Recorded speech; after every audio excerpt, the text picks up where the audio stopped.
भैया जी गोकुल जा रहे हैं और गांव से होते हुए जा रहे हैं। एक खेत ही खेत है, खेत, और इस ओर जो है वो धान लगाए जा रहे हैं यहाँ के जो गोकुल वासियों के द्वारा। साथ में की वैसे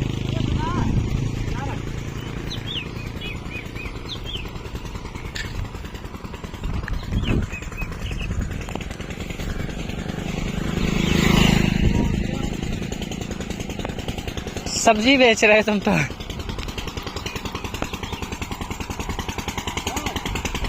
गोकुल में आपका स्वागत है, स्वागतम स्वागतम। राधे राधे। तो बिरो गोकुल पहुंच गए हैं और अभी रास्ते पे चल रहे हैं, पहुंच गए हैं, लेकिन मतलब एंट्री हो गई है हमारी। अभी जा रहे हैं अपनी डेस्टिनेशन में। कुछ जगह है जहां पर जाना है हमें आज। तो ये जो सफ़र है ना, बड़ा मज़ा आ रहा है। पैदल चलने का खासकर मज़ा आ रहा है, क्योंकि जो हरियाली है, गांव है, यहाँ पे मोर बहुत है वे।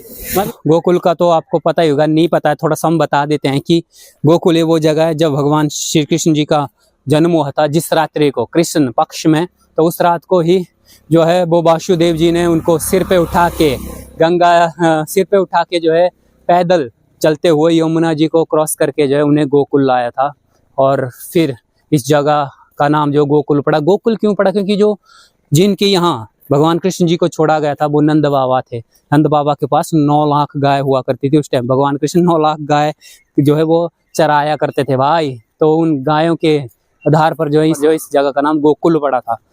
ठीक है, मतलब 9 लाख गायें थी, तो नेचुरली यहाँ पर सबसे ज़्यादा गाय दिख रही है आपको, तो इसी आधार पर यहाँ पर गोकुल पड़ा इस गाँव का नाम। और भैया अब आगे डेस्टिनेशन में पहुंच के आपको बताता हूं मैं। मज़ा आ रहा है सफ़र पैदल चल के। फिर हम आ चुके हैं नंद बाबा जी के घर में, जो 84 खंभों के नाम से फेमस है। और एक्चुअल में कोई मंदिर नहीं है, ये नंद बाबा का जो है वो घर था। और यहीं पर जो है भगवान कृष्ण को जो है वासुदेव जी के द्वारा यहाँ लाया गया था। और यहीं पे नंद बाबा, यशोदा मैया और खासकर जो बलराम जी है ना, उनकी जन्मभूमि है ये, उनका जन्म स्थान है ये भगवान कृष्ण का नहीं है। भगवान कृष्ण तो आपको पता है मथुरा में पैदा हुए थे। ये जो है वो बलराम जी का जन्म स्थान है। और यहीं पर जो है भगवान श्री कृष्ण जी और बलराम जी का बचपन गुजरा है। तो चलिए अंदर दर्शन करते हैं।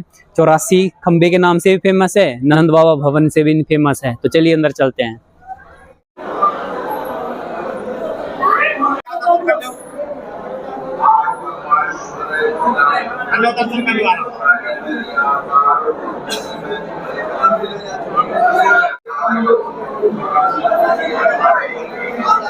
और ये जो खंबे ना, इनमें चिकनाहट अभी भी है माखन की, क्योंकि जो अपने कान्हा थे वो माखन चुराते थे, उसके बाद हाथ नहीं धोते थे ना, तो वो सारी चिकनाहट इन खंभों में है।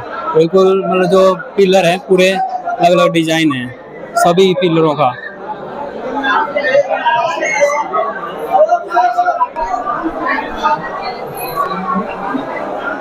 और इनमें से 80 जो वो पिलर है ना, 84 खंभों में से 80 खंभे जो है विश्वकर्मा जी के द्वारा बनाए गए। और 4 खंभों को जो है वो ब्रह्मा जी ने बनवाया था। और माना जाता है कि इन 84 खंभों की परिक्रमा करने से जो है आपको 84 लाख योनियों से मुक्ति मिल जाती है।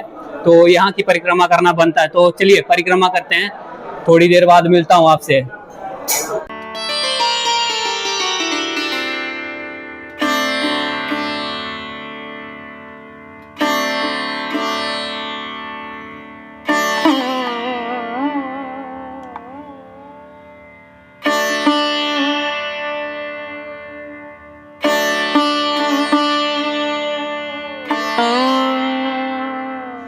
अब मैं जा रहा हूँ जहाँ पर जब यशोदा मैया जो है वो कान्हा जी के माखन चुराने से और गोपियों की मटकी तोड़ने से, मतलब उनकी शरारतों से तंग आ गई थी। तो यशोदा मैया ने कान्हा जी को जो है वो उखल के संग बांधा था ना, तो उस जगह पे जा रहा हूँ।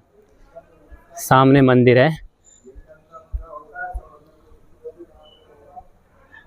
उखल बंधन श्याम श्री मंदिर।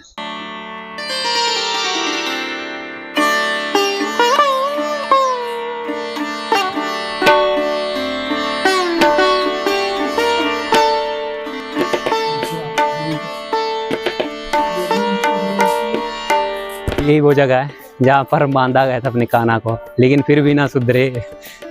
और यहाँ पे सामने यहाँ पर सामने वो जगह है जहाँ पर उनकी नाव बिछी दी गई थी, ऐसा लिखा है कृष्ण बलराम नाव विच्छेदन स्थल। बलराम नाव विच्छेदन स्थल। तो ये बंदरों का बड़ा कह रहे हैं यहाँ पे, बहुत धूप है यार, मेहनत मेहनत मेहनत।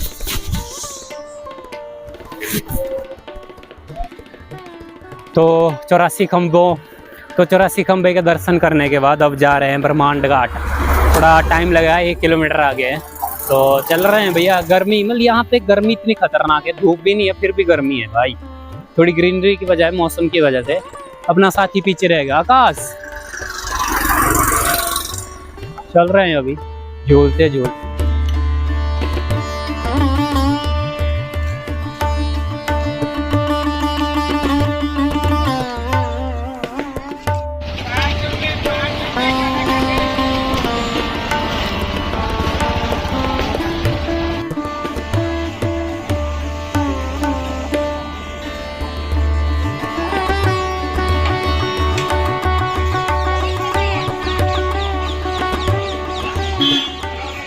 ब्रह्मांड घाट, साथ ही में यमुना नदी बहती है ना, तो यही वो जगह है जहाँ पर हमारे कान्हा जी जो है वो मिट्टी में खेल रहे थे और उन्होंने मिट्टी खा ली थी। फिर बलराम जी जो है वो यशोदा मैया के पास जाते हैं, उनकी शिकायत लगाते हैं कि मैया मैया कान्हा ने जो है वो मिट्टी खाई है। फिर यशोदा मैया यहाँ आती है और कान्हा जी के को बोलती है कि अपना मुंह खोलो, तुमने मिट्टी खाई है। फिर जब कान्हा जी जो है अपना मुख खोलते हैं ना, हंसते हैं तो उनका मुख खोलता है, तो उनके मुख के अंदर जो है यशोदा मैया को पूरे ब्रह्मांड में, जो अनंत ब्रह्मांड है, उसके दर्शन हो जाते हैं। तो इसकी वजह से फिर इस जगह का नाम जो है वो ब्रह्मांड घाट पड़ गया है। और मतलब अपने कान्हा की मतलब बहुत सारी लीलाएं रही है यहाँ पे।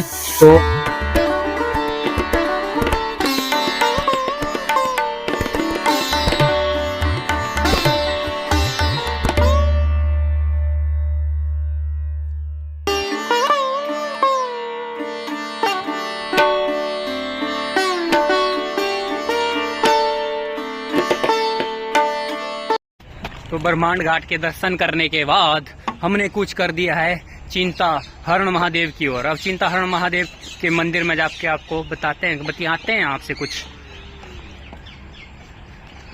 भाई बड़ी मेहनत लग रही है यार, क्या गर्मी है, बता नहीं सकते आपको।